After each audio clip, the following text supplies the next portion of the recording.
ಗ್ರಾಮೀಣಾಭಿವೃದ್ಧಿ ಸಚಿವರ ಆಪ್ತ ಕಾರ್ಯದರ್ಶಿ ಮನೆಯಲ್ಲಿ ಕಂತೆ ನೋಟು 30 ಕೋಟಿಗೂ ಅಧಿಕ ಹಣವನ್ನು ಗುಡ್ಡೆ ಹಾಕಿದ ಜಾರಿ ನಿರ್ದೇಶನಾಲಯ ಅಧಿಕಾರಿಗಳು. ಅಕ್ರಮ ಹಣ ವರ್ಗಾವಣೆ ಕೇಸ್ನಲ್ಲಿ ಗ್ರಾಮೀಣಾಭಿವೃದ್ಧಿ ಇಲಾಖೆಯ ಎಂಜಿನಿಯರ್ ಅರೆಸ್ಟ್.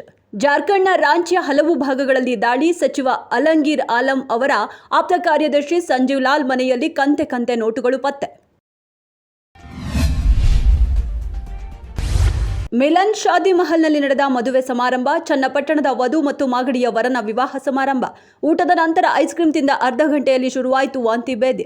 ಅವಧಿ ಮುಗಿದ ಐಸ್ ಕ್ರೀಂ ಸೇವನೆ 80ಕ್ಕೂ ಹೆಚ್ಚು ಜನರು ಅಸ್ವಸ್ಥ. ರೇವಣ್ಣಗೆ ಕಿಡ್ನಾಪ್, ಲೈಂಗಿಕ ದೌರ್ಜನ್ಯ ಆರೋಪದ ಮಸಿ. ಇದೊಂದು ರಾಜಕೀಯ ಷಡ್ಯಂತ್ರ ಎಂದ ರೇವಣ್ಣ. ಮಾಜಿ ಸಚಿವರನ್ನ 4 ದಿನಗಳ ಕಸ್ಟಡಿಗೆ ಪಡೆದ ಎಸ್ಐಟಿ. ನಮ್ಮ ಮೆಟ್ರೋದಿಂದ ಪ್ರಯಾಣಿಸುವಾಗ ಪ್ರಯಾಣಿಕರಿಗೆ ಮುಜುಗರ ತರುವಂತಹ ಘಟನೆಗಳನ್ನು ಆಗಾಗ ನಡೆಯುತ್ತವೆ. ಇದೀಗ ಯುವಕ ಯುವತಿಯ ಪ್ರಯಾಣಿಕರ ಎದುರಲ್ಲೇ ಅಸಭ್ಯವಾಗಿ ವರ್ತಿಸಿದ್ದಾರೆ. ರೈಲಿನಲ್ಲಿ ಅಸಭ್ಯ ವರ್ತಿಸಿದ ಯುವಕ ಯುವತಿಯ ವಿರುದ್ಧ ಪ್ರಯಾಣಿಕರೋರ್ವರು ಸಾಮಾಜಿಕ ಜಾಲತಾಣದ ಮೂಲಕ ಬೆಂಗಳೂರು ಮೆಟ್ರೋ ರೈಲು ಸಂಚಾರ ನಿಗಮಕ್ಕೆ ದೂರು